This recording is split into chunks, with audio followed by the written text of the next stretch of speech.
Et vous êtes l'un des fervents défenseurs d'un troisième mandat pour le président Joseph Kabila.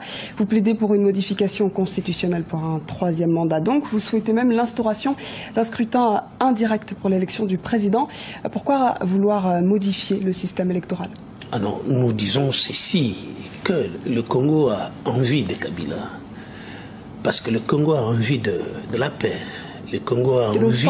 sans Kabila, il n'y a plus de paix en République démocratique du Congo? Le Congo a envie de la stabilité. Et la stabilité, c'est Kabila qui la porte aujourd'hui. Le Congo veut construire sa prospérité. Et aujourd'hui, cette prospérité en construction est entamée justement avec Kabila. Monsieur Mulumba, vous avez pas dit, est-ce que Monsieur Joseph Kabila est l'instigateur de la paix en République démocratique du Congo? Est-ce que sans lui, il n'y a plus de paix en République démocratique du Congo? Ce que je suis en train de dire, c'est que nous, à Kabila Désir, nous disons, madame, c'est que nous sommes un pays qui est un pays immense.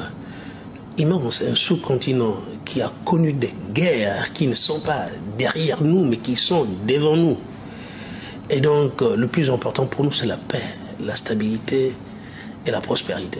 Encore une fois, il n'y a que le président qui peut maintenir cette paix, selon vous. Nous disons simplement ceci, connaissant l'histoire de notre pays. Et c'est ça, justement, vous avez parlé de l'appel de Massi Maniba. L'histoire de notre pays est la suivante. C'est que nous n'avons pas un stock de compétences comme peuvent avoir d'autres pays. Et je dis bien, quand je parle de stock de compétences, c'est des personnalités qui sont reconnues, qui sont acceptées. C'est ça. Le président Joseph Kabila n'est pas le seul Congolais à pouvoir diriger ce pays. Est-ce qu'un président à vie sans limite de mandat est une solution pour l'avenir et une paix durable dont vous parlez en République démocratique du Congo? Madame, un 17 janvier 2011, lorsque le père Kabila a été assassiné, eh bien, on a été chercher un jeune qui avait 29 ans.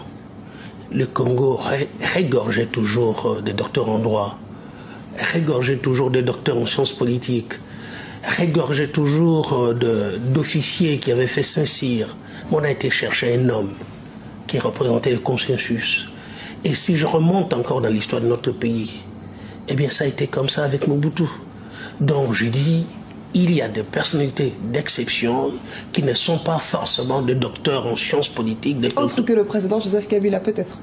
Nous disons à Kabila Désir qu'aujourd'hui, Kabila est l'homme justement qui représente la paix, la stabilité et la prospérité dans ce pays-là.